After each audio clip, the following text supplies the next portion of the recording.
Nos últimos 30 anos, o homem vem encarando uma nova forma de viver. Muito mais rápida, diga-se de passagem, do que nos últimos 3.000 anos de história. Uma verdadeira revolução, sem exageros. Esse novo tempo vem sendo chamado de pós-modernidade. A gente mora no mesmo planeta de sempre, mas hoje nos relacionamos de forma diferente. No amor, no trabalho, com a família.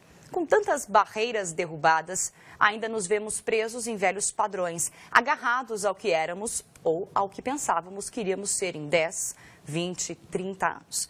Para discutir as mudanças no mundo de hoje e os desafios que chegaram junto com o século XXI, eu converso agora com o psicanalista e médico psiquiatra Jorge Forbes.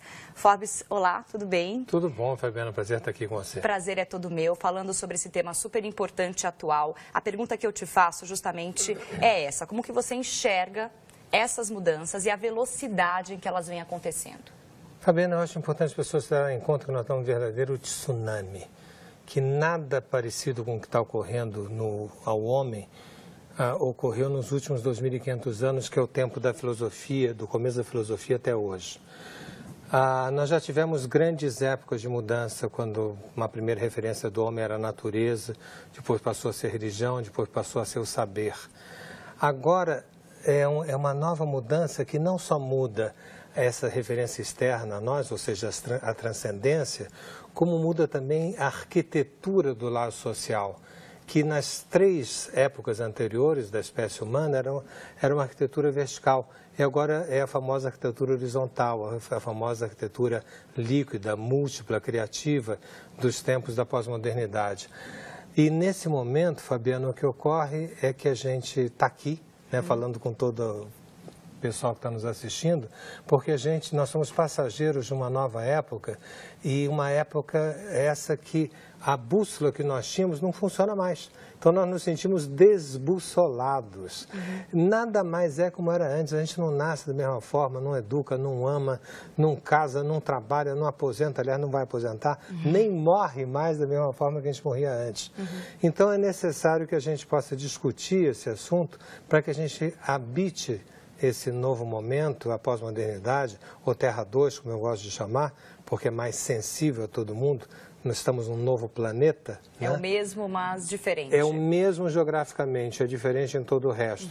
E se a gente não se der conta disso, a gente vai utilizar velhos remédios para novos sintomas e novas satisfações, que não é só um novo problema que a gente tem. A gente tem muita emoção nova a ser vivida. Diferentes. Desejos, expressões de desejo muito distintos da época anterior. Quando você fala da verticalização e horizontalidade, acho que é interessante explicar isso um pouco. Antes existia um padrão e as pessoas estavam sempre dentro daquela caixa, é isso? E hoje cada um expressa a sua individualidade de uma forma diferente. Isso tem consequências sociais e pessoais. Você falou otimamente, eu acho que eu vou complicar ao responder, por caso eu posso tentar.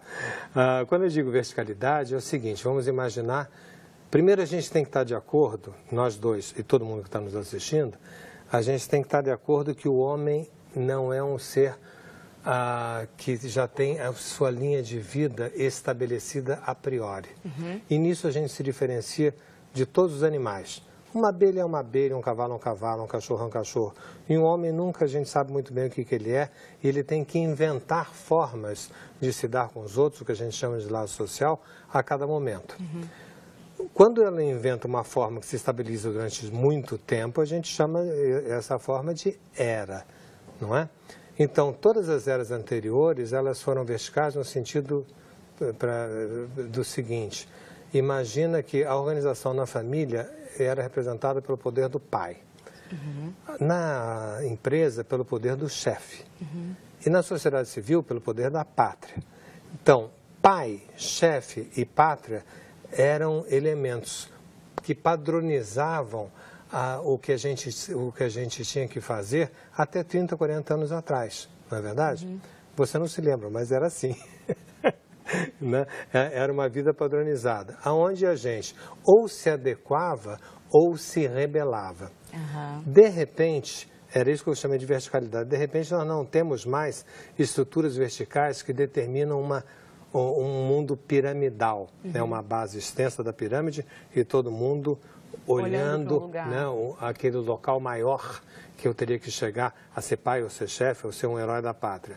Não, eu tenho agora uma multiplicidade de possibilidades, um mundo líquido, um mundo em constante mutação.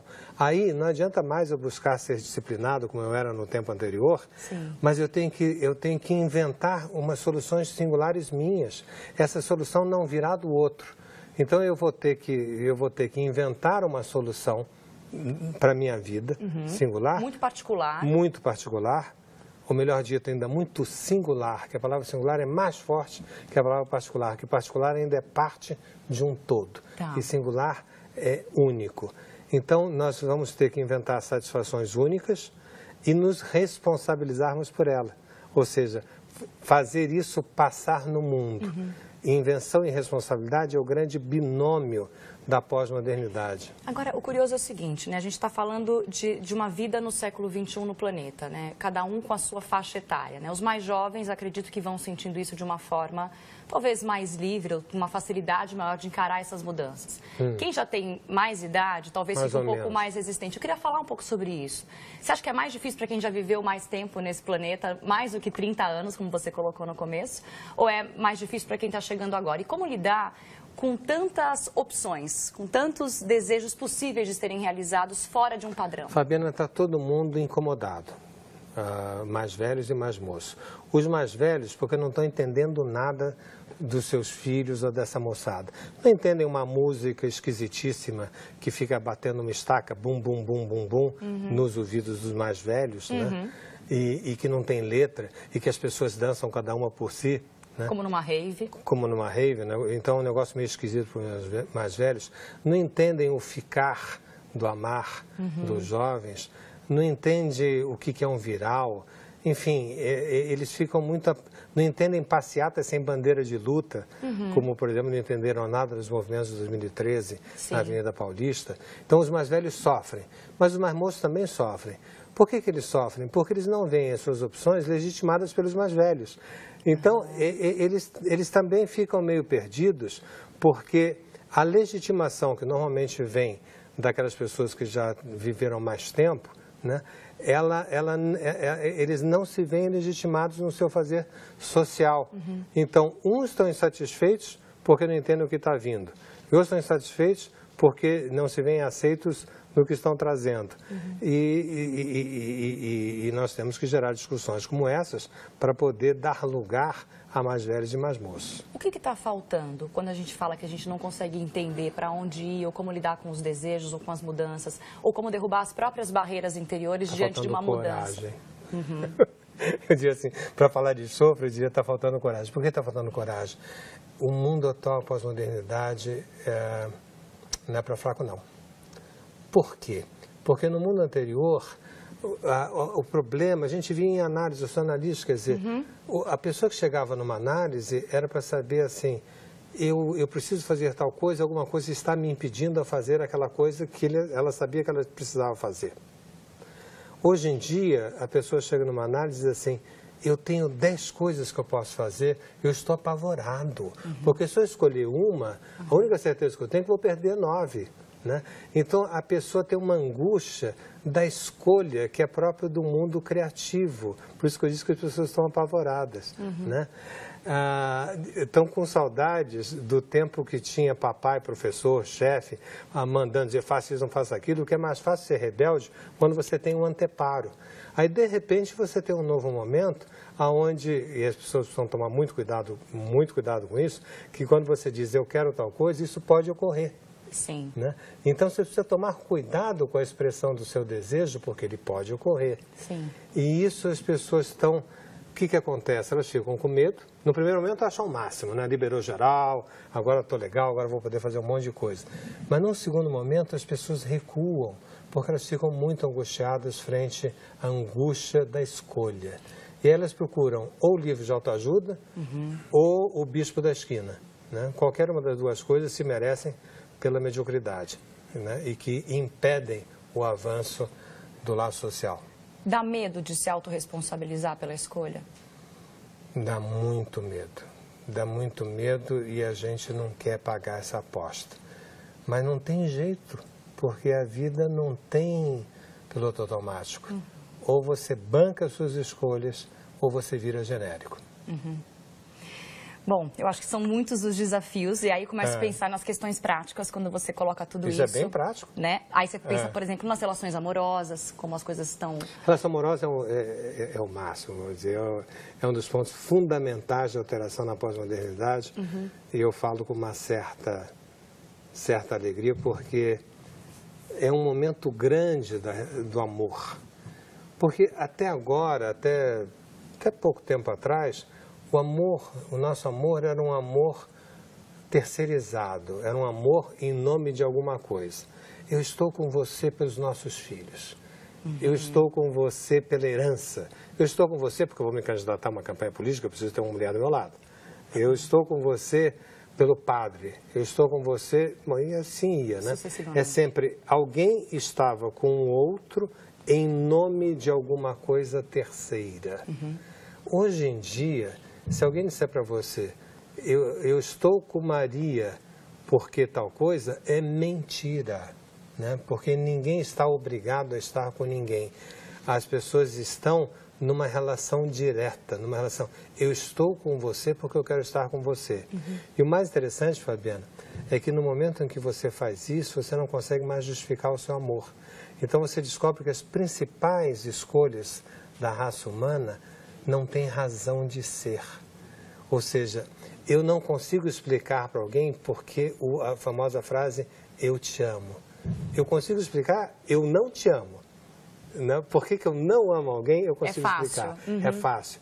Se eu te amo fosse explicável, o DR dava certo. Ia ser ótimo, né? Podia ter DR à vontade, né? Ia ser maravilhoso. E a DR ia servir para alguma coisa. Não ia ser o problema. Quer dizer, qualquer pessoa que estiver nos vendo, né, vai saber que DR não funciona. Por que não funciona? Porque você não consegue captar com a razão, né, o sustentáculo do amor.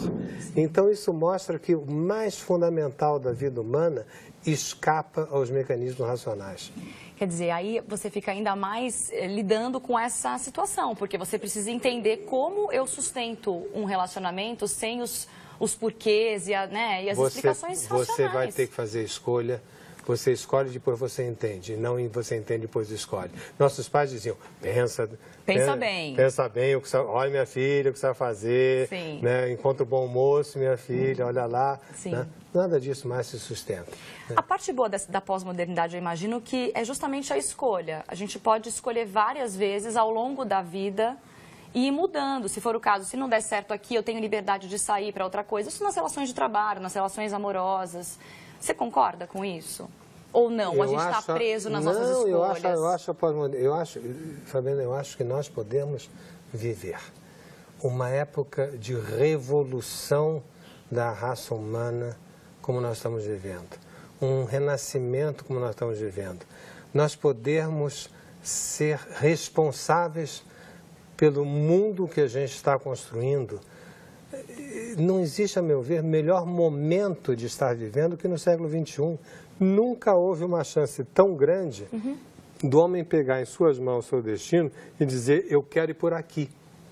Todas as revoluções anteriores eram meia boca, por assim dizer, frente à revolução da pós-modernidade. Então nós só temos que ficar contentes, porque se a base da humanidade é nós sermos criativos, se o que nos define a diferença dos animais é que uma vaca hoje é a mesma vaca de 2.000 anos atrás, de 4.000 anos atrás, porque uma vez vaca, sempre vaca. Vaca e Flamengo... Até morrer. Até morrer, né? Então, uma vez vaca, sempre vaca, né? E nós não. Então, se nós temos essa imensa chance do exercício do que nos caracteriza, que é a invenção, que é a criatividade, nós só podemos estar felizes de participar desse renascimento. Muita gente fala isso, né? Quebramos muitas barreiras, ultrapassamos, né? Ganhamos muito, conquistamos muito, até a própria revolução tecnológica, a questão da internet, as redes e tudo mais. Mas muita gente ainda fala em retrocesso. E a gente vê alguns retrocessos acontecendo, ou o que parece ser um retrocesso. Todo avanço gera retrocesso. Isso que eu queria falar um pouco, porque eu acredito que tem muita gente ainda presa nessa armadilha que é ou eu vou para frente ou eu volto para trás. Onde eu fico nesse lugar? E outra, se esse momento é um momento transitório, se em algum momento a pós-modernidade vai ser mais fácil. Resposta número 1. Todo movimento de vanguarda, a retaguarda é muito maior que a vanguarda. Então, essa pressão é muito forte, né? As pessoas estão apavoradas. Isso. As pessoas não sabem o que fazer. As pessoas não... O exercício da liberdade é um negócio complicadíssimo para o ser humano. Por quê? Porque é o exercício do risco. Não existe liberdade sem risco. Claro, todo mundo quer garantia. Todo mundo quer garantia, né? As pessoas querem ter sucesso, querem ter reconhecimento. Né? A palavra reconhecimento já é péssima, porque é conhecer de novo, reconhecer. Sim, né? Não tem novidade. Não tem novidade, quer dizer, é duríssimo. Te digo, por exemplo, pelo meu consultório, as pessoas acham que quem vai fazer análise sofre pelo seu mal-estar, só pelo seu bem-estar. A mulher bonita sofre porque ela é bonita, porque ela é uma exceção. A mulher inteligente, eu vou falar tudo de mulher, senão vão dizer que não está politicamente correto. Então, tem que fazer diferenciação de gênero, né? Tem que contemplar todo mundo. Contemplar todo mundo. Então, o inteligente é porque é inteligente, o habilidoso é porque é habilidoso. Nós sofremos por aquilo que nos destaca do grupo. Lembra-se que destacar quer dizer perder a estaca, né? Perder a referência. Sim. Sucesso quer dizer cair, suceder, você cede. E êxito... está escrito na porta que você já vai saindo, não é verdade? Então, você suportar a sua singularidade é uma coisa apavorante para as pessoas. Agora, no momento que elas percebem o quanto isso é satisfatório, aí talvez a vanguarda, como falávamos antes, vai ficar maior, né? E a retaguarda menor. Agora, no momento, as pessoas estão fugindo a galope e tentando se segurar no primeiro poste que encontrarem para poder suportar o tufão do tsunami. Na verdade, o que as pessoas talvez tenham que entender, e isso vale para todos nós, é que a singularidade é o que liberta. É o que vai libertar de todas essas amarras, né? Você se sustentar em quem você é, nos seus desejos, nas suas vontades. Você tem que desistir de perguntar para o outro o que ele acha. O que ele acha. Sim. O que o senhor acha? O que o chefe acha? O que o pai e a mãe acham? Quem quiser ficar perguntando está perdido. Quer dizer, vai ficar, como eu falei antes, vai virar genérico. Porque aí a resposta vai virar linha branca. Uma geladeira igual a outra geladeira, uma pessoa vai virar igual a outra pessoa. É a pior pergunta que tem que se fazer. Não é que você vá acalmar a pergunta, mas você tem que desistir de obter a resposta. Porque senão vai ficar mais difícil você atender talvez a demanda ou ao desejo. Você vai ter que inventar a sua resposta. Cada um de nós vai ter que inventar a resposta. É o que faz um artista, Fabiana, para eu acho que o pessoal entender. Um artista faz exatamente isso, ele inventa coisas que a gente nunca viu e passa isso no mundo, se responsabiliza por elas. Quem é que viu a banda do Chico antes do Chico? Foi o Chico que fez a gente ver a banda daquele jeito. Sim. Foi Jorge Amado que fez a gente ver os meninos, os Capitães de Areia, não é verdade? Você viu, eu comecei a falar, você já completou. Claro. Né? Foi Volpe que nos fez ver as bandeirinhas. Então, é claro que uma psicanálise, por exemplo, não dá talento para a pessoa, mas ao menos deve dar, e nós todos devemos poder ter, a mesma ética do artista, que é poder inventar, como o Chico inventou, Jorge Amado inventou, Volpe inventou e todos os outros artistas inventaram, e se responsabilizaram. Porque não adianta ficar inventando, ficar em casa no quarto escuro fechado, dizendo que eu sou um gênio incompreendido. Não, isso é pataquada, né? Mas a pessoa tem que bancar essa sua inventividade e muitas vezes isso se banca porque no primeiro momento, como é novo, não tem reconhecimento, as pessoas vão achar você muito esquisito e você vai ter que suportar isso. Não, ainda mais em tempos de rede social, em que tudo se critica, tudo se fala, né? Você fica atrás de um computador, então você se expor, se mostrar, seja no trabalho, na arte ou na sua expressão, enfim, como mulher, como homem, ou como você quer se identificar, no gênero que você quer se identificar daqui para frente, com a rede social cada vez fica mais, talvez apavorante inicialmente, pensar que você pode ser massacrado mesmo, né? É um veículo muito cruel. E as pessoas massacram porque elas não suportam a liberdade. A liberdade porque não suportam a diferença. Então, refazem pequenos guetos, pequenos grupos, né, multigrupos racistas de todos os níveis. Libera de um lado e se transforma em racista de outro. Aí eu fico pensando, falando justamente sobre isso, como a gente pode se libertar ou se livrar do moralismo? Isso é importante? O que nos libera do moralismo é a ética. Existe uma distinção na psicanálise, especialmente em Jacques Lacan, entre moral e ética. Moral é uma formalização estável de maneiras de ser e de costume de uma comunidade, né? Portanto, eu posso dizer, fulano é um moralista, fulano é um ser de moral, né? Normalmente tem uma cara assim pesada, pensativa. Sim, seríssimo. Seríssimo, né? Vai ver o que está fazendo atrás, mas enfim, atrás... Nunca saberemos. Tem alguns grandes coisas que dizem que atrás de moralista tem sempre um perverso. Olha... Então, por um lado, então você tem, desculpa, voltando ao foco da sua pergunta. Moral é uma definição de um hábito, de maneira de ser, de um agrupamento humano. Ética é uma responsabilidade de uma pessoa pela sua subjetividade. Então, a ética diz respeito à responsabilidade subjetiva de cada um. A moral diz respeito à padronização da forma de ser de uma comunidade. Nós estamos num mundo que terá mais ética e menos moral. Menos moral no sentido, senão vamos achar que é imoral. Sim. Não, menos moral no sentido de padronização. E nós teremos que cada vez mais pagar o preço da quebra do norte da nossa bússola, e paga-se o preço aprendendo a conviver com a diferença. Mas conviver com a diferença, Fabiana, é terrível, é difícil, porque se existe uma outra maneira de ser tão boa quanto a minha, então a minha não é a melhor do mundo? Será que tem alguma coisa que eu não experimentei ainda? Né? Então isso é a pergunta da bruxa, da Branca de Neve. Sim. Né? Quer dizer, espelho, espelho meu. Espelho, espelho meu, tem alguém no mundo mais formoso que eu? Mais bela, mais bonita do que eu. Do que eu? Quer dizer, temos a mesma literatura, está vendo? Esses assuntos da mente humana são muito maravilhosos. Não é né? verdade? Uma outra coisa que eu queria colocar na entrevista, e a gente está com o tempo já finalizando, mas é importante colocar, eu li alguma coisa que você escreveu sobre a responsabilidade pelo acaso. Que nesse momento em que a gente vive hoje, a gente tem que se responsabilizar ou bancar os acasos que acontecem na nossa vida, mesmo que a gente não seja culpado por eles ou não tenha culpa daquilo que está acontecendo, né? Eu acho que é importante a gente colocar isso. Eu acho que uma contribuição importante que a psicanálise dá ao momento atual é a separação entre responsabilidade e culpa. Toda vez que se fala em responsabilidade, você já pensa em penalização. Baseado nisso, eu escrevi um livro chamado Responsabilidade, Inconsciente e Responsabilidade. É provocativo. Por quê? De certa forma, eu me cansei, Fabiana, as pessoas me diziam na análise, diziam assim, só se for o meu inconsciente. Como assim? Inconsciente é o depósito de uma absoluta... Exatamente, depósito de errado, e eu não sou responsável pelo meu inconsciente. A culpa não é minha, é do meu inconsciente. Então quem é? Sim. Sabe? Então eu falei assim, nossa, eu preciso escrever alguma coisa, escrevi uma tese sobre isso, que aliás ganhou o prêmio Jabuti, que diz assim, não é assim não. Você é responsável pelo seu encontro, pelo seu acaso, pela sua surpresa. Né? Exemplo banal, acho que simples, que todo mundo vai entender. Eu estou dirigindo um carro.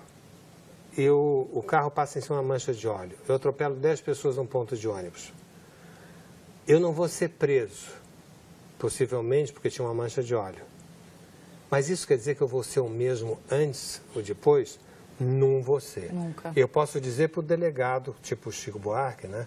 Quer dizer, que não é crime, que não é pecado. Sim. Eu posso dizer isso na delegacia. Mas eu não serei a mesma pessoa. Eu terei que responder frente a mim mesmo Sim. sobre isso. Sim. Né? Esse acaso passa a fazer parte da minha vida. Sim. Então, tem acasos dramáticos e traumáticos como esse, e tem acasos mais leve ou bons, né? Tem casos ótimos, Sim. Né? Tão disruptivos quanto, por Sim. exemplo, um amor fulgurante, Sim. Né? Inesperado, sobre o qual você tem que ter uma resposta. Não necessariamente, inclusive, seja de vivê-lo ou não vivê-lo, mas você tem que responder. Então, a responsabilidade frente ao acaso e à surpresa é um elemento, a meu ver, fundamental na pós-modernidade. Jorge Forbes, psicanalista, médico psiquiatra, conversou com a gente. Agradeço muito a sua participação. A entrevista foi muito bacana, Jorge. Até uma próxima. Até lá.